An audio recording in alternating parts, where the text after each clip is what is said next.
In 1963, the Ivan C. Kincheloe Award was presented to the Mercury astronaut team of Carpenter, Cooper, Glenn, Grissom, Schirra, Shepard, and Slayton. In 1964, it was awarded to Lewis W. Shaw, William C. Park, Robert J. Gilliland, and Jim Eastham of Lockheed Aircraft Corporation. A new type of pilot in the best airplane ever built, the SR-71 and YF-12A, commonly called the Blackbird. Very few people ever knew of this airplane. 1962 was when the Blackbird started flying as the A-12.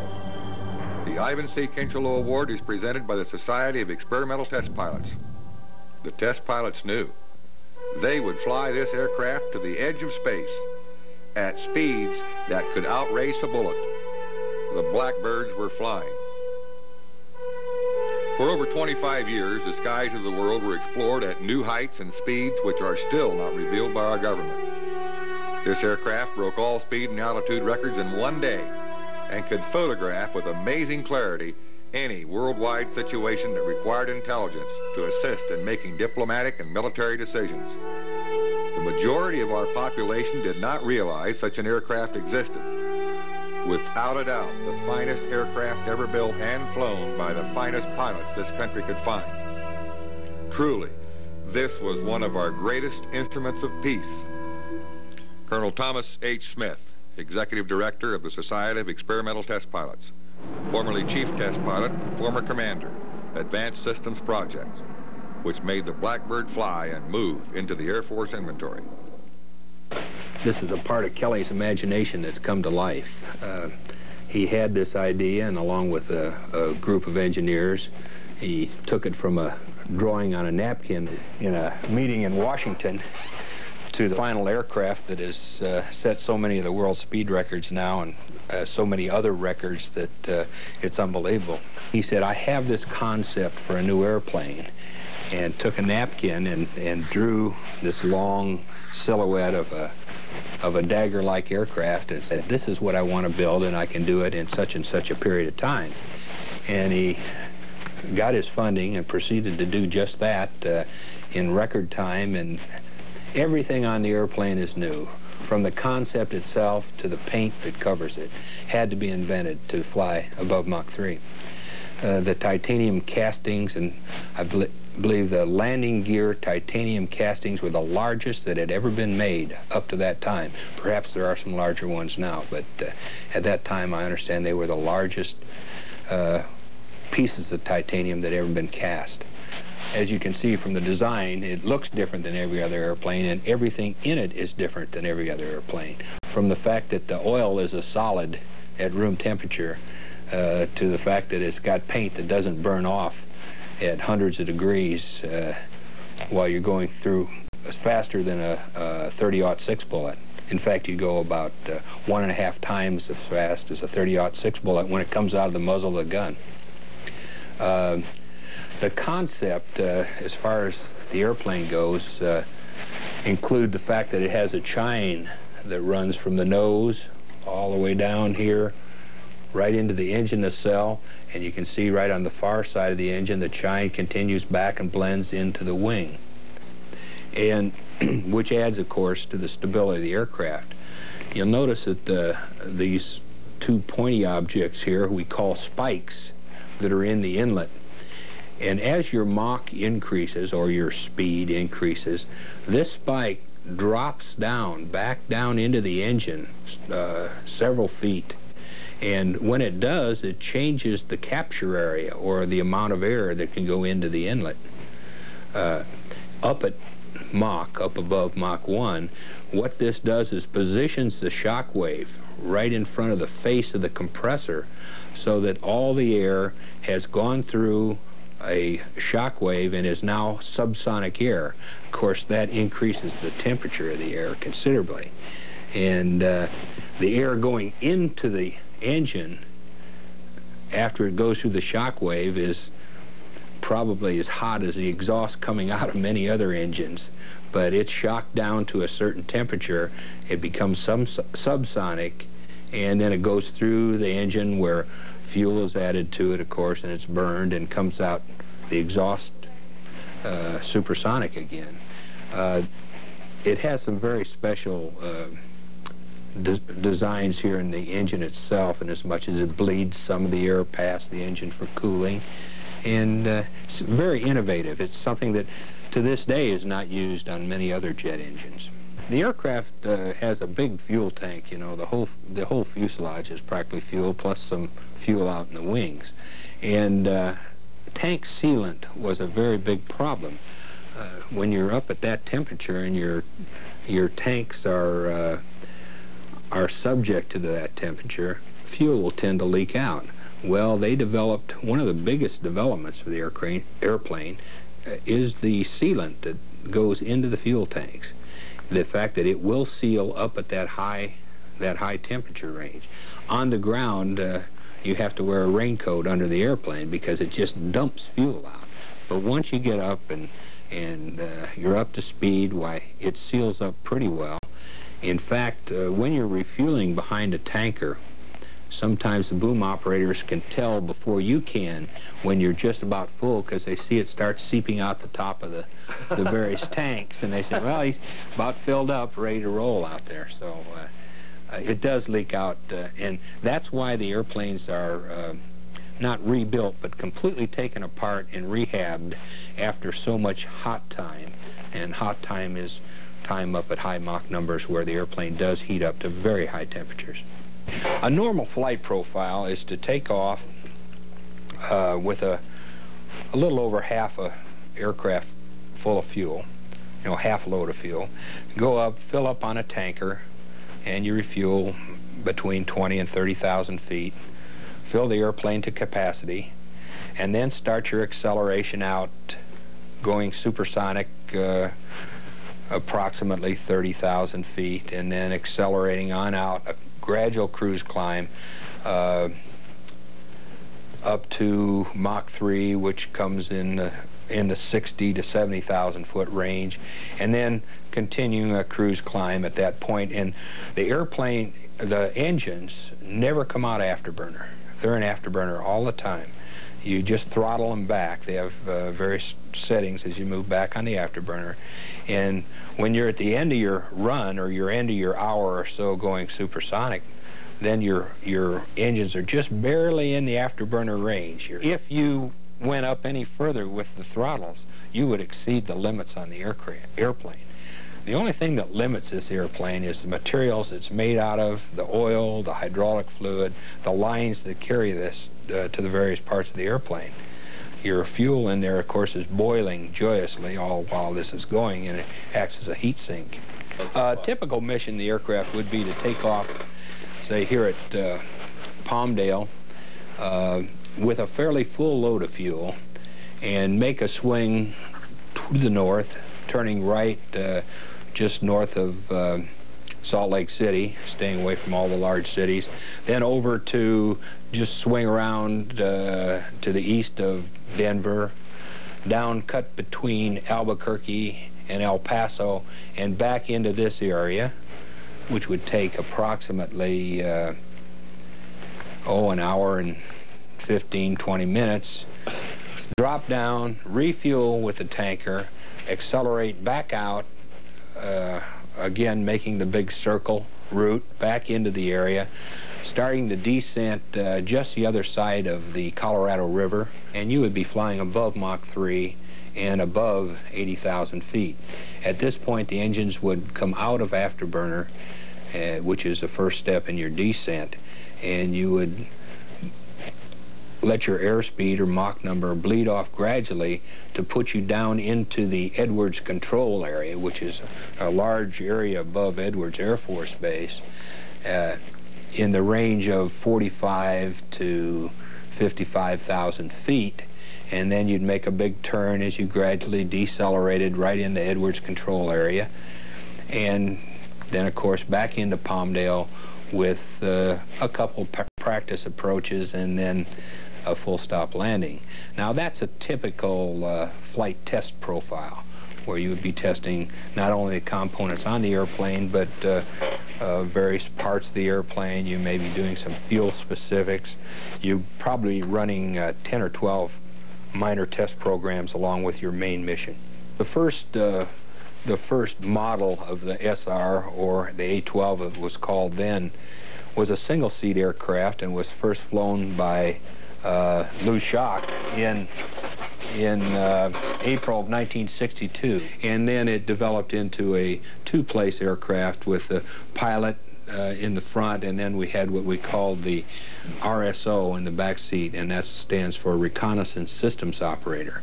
And he would be right about here. In this particular picture, there is no window there, but he has a little window of his own in the back.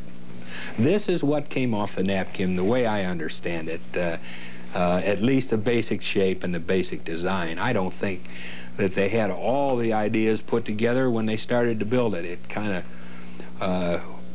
was developed as the airplane was built. I don't know how long this took to build, and I've heard in the neighborhood of 2 years, 2.5 years. And when you figure today, just an average airplane is 8 to 12 years from initial concept to flight, why, this was quite an accomplishment. Very similar to what he did on his U-2 program. I believe there are many opportunities for Kelly Johnson type designs and concepts. The young people today have got probably a better background in the sciences, physics, the engineering sciences, and they don't have to start from scratch. They have computer-aided designs available, and I think this is just the first of many such aircraft that can and will be designed. Our new NAS program, the new high-altitude transport, which we're talking about flying people from New York to Tokyo in 2 hours. They're starting to put the drawings together at this time. Commercial passenger that went out to an airplane such as the SR-71, where you had to be stuffed into a 100-pound pressure suit and with your own attached air conditioning unit, walk under an airplane that is dripping fuel from many areas, and be stuffed into a very tiny cockpit, have your heels of your shoes hooked to spurs that will retract your legs in case of ejection, have your hands and entire body encased in a large bladder that will, in fact, if you take your hand in the pressure suit and put it up against the window, you can still feel the heat through the glass window of the SR. The window pane itself is just about that thick. I happened to have one crack on me one time when I was up at Mach, which is a very scary experience, because if it does go, of course, you get to go with it. It didn't crack, it just shattered down. The crack grew throughout the flight, and of course the window was replaced, and my RSO backseater and I had a beer to celebrate, and the ground crew, when they took the window out, made us little bookends, cut a little skunk out of the window, and I have it as a little fortunately not a memorial, but a memory from that flight with the cracked windshield. Flying with engines that generated more thrust than the power of 45 diesel locomotives. The pilots flew at speeds that generated a skin temperature of the aircraft in excess of 600 degrees Fahrenheit. They talk of being able to hold their gloved hand close to the cockpit window, and if left there too long, it would start to smolder. They were literally sitting inside an oven. The cake bakes at 350 degrees, and they were surrounded by 600-degree temperatures, traveling at 3 times the speed of sound, over 2,000 miles an hour. It was a new era of manned flight in a plane that became a legend before most people ever knew of it. It could literally outrace a bullet and go from Washington, D.C. to Los Angeles in less than an hour. In early 1970, years after it was announced that the airplane even existed, the aircraft set 7 world speed and altitude records in one day. Those records still stand. What is more amazing is that they could bring these aircraft back and break every record they now hold. The aircraft is now being retired from the Air Force inventory with defense cutbacks. but they are in as good a condition today as the day they first flew. They've been here over 25 years. They first flew in 1962, starting with an idea drawn on a napkin by an engineer. Look carefully at this man who flew the Blackbird. He's aggressive. He leans forward in the chair when he wants to make his point. He is a typical test pilot, aggressive, has the experience, and wants to make his mark. He wants to do something. He leans forward with an aggressive nature. He wants to move. He is the let's go attitude. He is typical of the man that says, let's do something never before done. I want that opportunity, and I can do it. These people are can-do people, a select group, not equaled in the world. They compare with Magellan, Columbus, De Soto, Lewis and Clark. They are explorers of space. They make your world what it is today. A lot of people say that in the U-2 and the SR-71 you can see the blackness of space. If you look up anywhere above, say, 55, 60,000 feet, the sky does appear black, and it gets much brighter and bluer as you go toward the horizon. Many people say you can see the curvature of the Earth also. I don't know whether I didn't have time to look for that or whether it has to be part of a very, very vivid imagination, but I did perform a zoom flight in the F-104 up above 90,000 feet, and the curvature of the Earth was apparent at that altitude. Above 80,000 feet, you could look at the horizon, and if you wanted to see curvature, I think you'd see curvature. The sky, of course, as we mentioned before, is black once you get above about 60,000 feet. Straight up, it's black. Deceleration, slowing down in the aircraft, is one of the major problems to be solved, to let the airplane cool down, to let everything come back to its original size and shape. The airplane actually grows as it heats up and becomes longer in flight. I've heard various numbers for that, and I don't want to quote any of them, but the airplane actually becomes longer, and this had to be figured out in the design of the airplane. This all has to contract, come back to its normal size as you decelerate, and of course the stability of the airplane is controlled not only by the flight control system and the flight controls themselves, but the fuel position in the aircraft is changed as your airspeed changes or your Mach number changes. It is pumped from one area to the other. Fortunately, when I was flying it automatically, but back in the early days, they pumped the fuel back and forth by hand, and it was very critical. I flew the airplane for a period of about 3 years, and I flew, I'm going to say about maybe 36 months. I averaged over that time about 1 or 2 flights a month. The flight test program itself over here at Palmdale consisted of, the flight crew consisted of 2 pilots and 2 navigators, or 2 systems operators, and so there were just 4 officers total, and then a small contingent of enlisted men and some civilians, and then under the Lockheed leadership was the actual maintenance and upkeep on the airplane.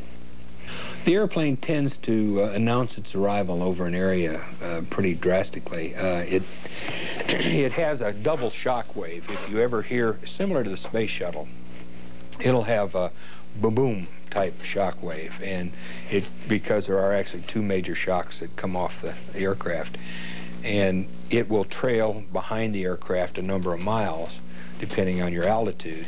Chances are, when you hear the kaboom, the Blackbird is well past you, 25 or 30 miles, and your picture has been recorded for posterity. We could cover camera coverage, 100,000 square miles would be easy for the camera systems. As far as distance traveled, you can figure at 2,000 miles an hour. If you had the proper tankers and support equipment, 12-hour mission was not impossible. In fact, it's been done several times where you go out, say, 8,000 or 9,000 miles to someplace on fairly close to the other side of the globe and back again. I guess it would be possible to see the sun come up and go down several times in the same day. Just as a small illustration of that, I have taken off down in Florida at 10 o'clock in the morning and land here at Edwards, Palmdale, 2 hours and 3 minutes before I took off. With the time change, of course, the real flight time was approximately an hour, a minute or two less than an hour. It's really not that far to England, so from takeoff to landing, you could make it in an hour. And so you'd get here, you'd take off there at 10 in the morning and get here at 8 o'clock. Heat was a major problem in not only the design, but the actual flying of the airplane, as much as the temperature went above 500 degrees in some areas of the aircraft. Some of the hot spots, as I understand, are back in the tail section, around the engines, and of course right in the nose area and around the canopy. I mentioned that the windows were about an inch thick, or a little bit thicker, and if you held your hand up against the window in a pressure suit glove, I understand that if you had any little frayed ends, you could see them start to smoke. I don't know whether that is true or not, but I'll tell you one thing, you would not put a bare hand on the window in any way. A cake bakes at 350, and you're right up there in the oven, about twice as hot as a cake. The pressure suit, of course, as far as the crew is concerned, the pressure suit keeps you very comfortable. You're at, actually we run them a little bit cool. Depends on the person's desires, but I liked it fairly cool in there because you perspire, you're breathing 100% oxygen, and you tend to lose a great deal of water during a flight. So you have the temperature turned down pretty low.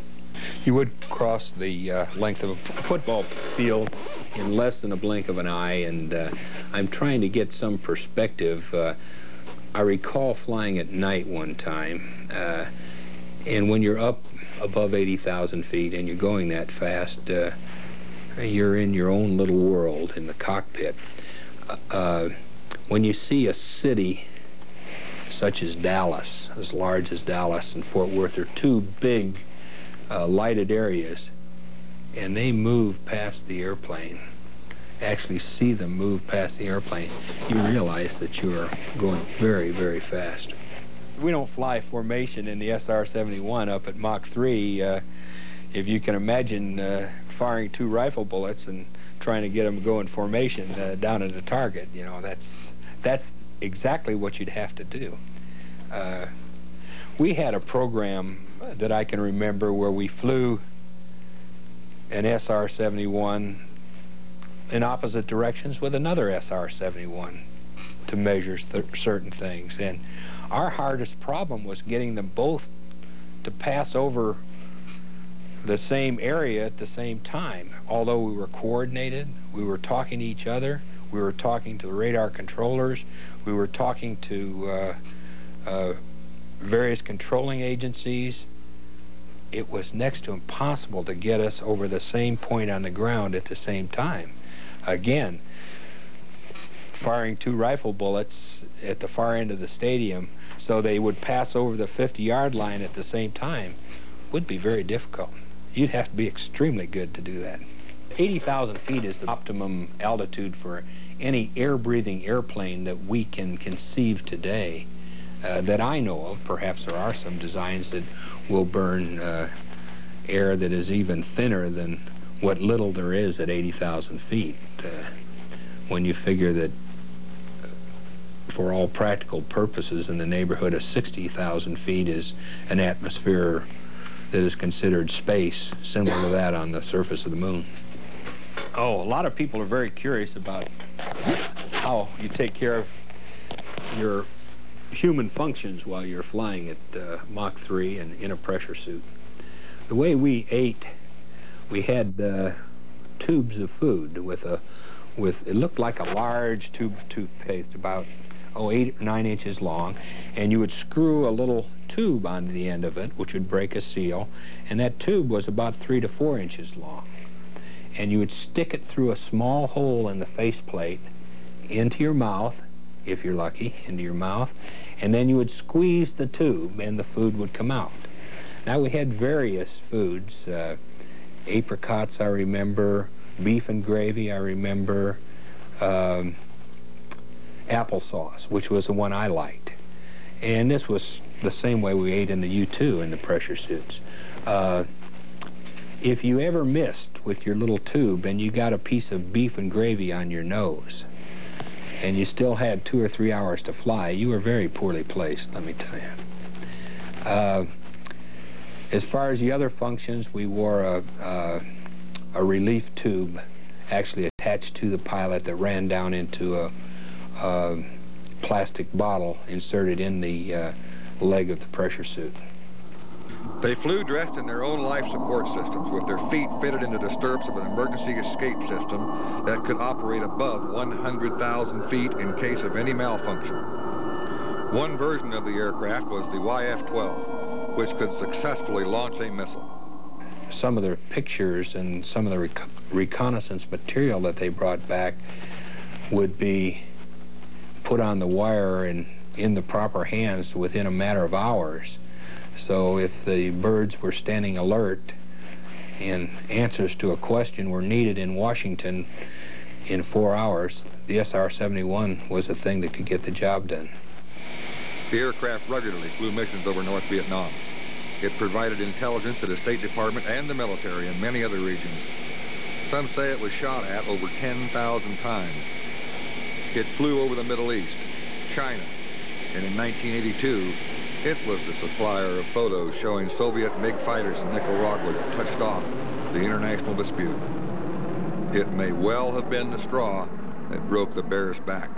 The aircraft was one of the prime responsible agents that helped shape our not only our internal but our foreign policy during the past 25 years. I think some of the information that was gathered and the fact that it was known by others that this information could be gathered had a direct effect on the entire international situation.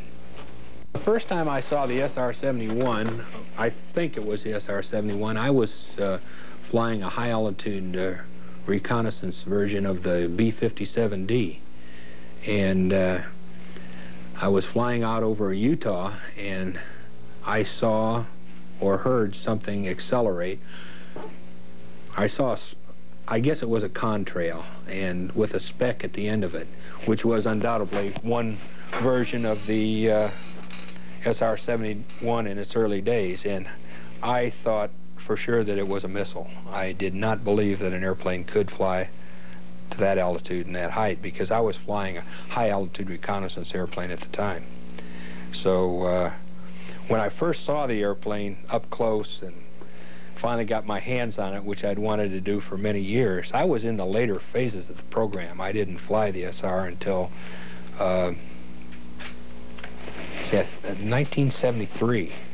So I'm a fairly Johnny-come-lately on the program, about in the middle of the program, actually. But when I saw the airplane and finally found out what it could do and how it worked, as a test pilot, I was very impressed. This aircraft was actually made first in Burbank, and because it was so secret, it was hauled by truck with the plane packed in a box, so no one could see or learn of its existence. I saw it here at Edwards. I was chief of fighter test here at Edwards at the Air Force Flight Test Center in 1972, and as such I flew, of course, most of our first-line fighters at the time, and at that time some of the SR program was being conducted out of Edwards, and I knew the pilots and worked with them, and of course I could see the airplane from time to time, watch it take off and land, but you couldn't get very close to it even if you were one of the test pilots. The airplane, the SR-71, is a good airplane. It was a good design. It's done a tremendous job for the United States in the last 25 years, and the allies of the United States.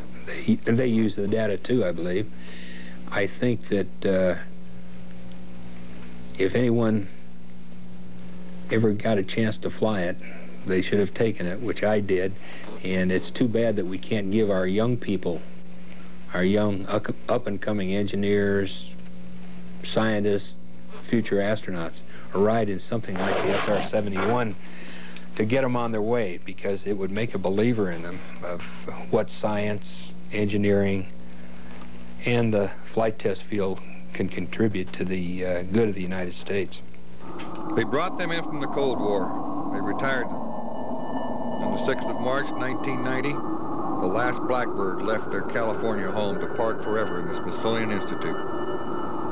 It will be on display for everyone at Dulles Airport Wing of the National Air and Space Museum. On the way, for his final flight, they set a new record in flying coast to coast, darting from Oxnard, California to Washington, D.C.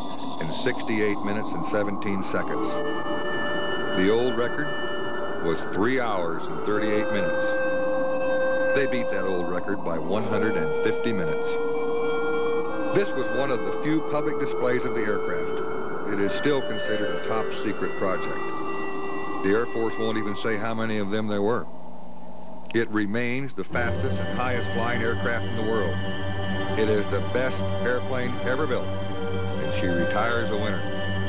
It set 7 speed and altitude records in one day, built to withstand temperatures of more than 800 degrees Fahrenheit, and powered by 2 Pratt & Whitney turbojet engines, flown by the greatest people we had, who left their mark forever in the annals of aviation history. One of their best.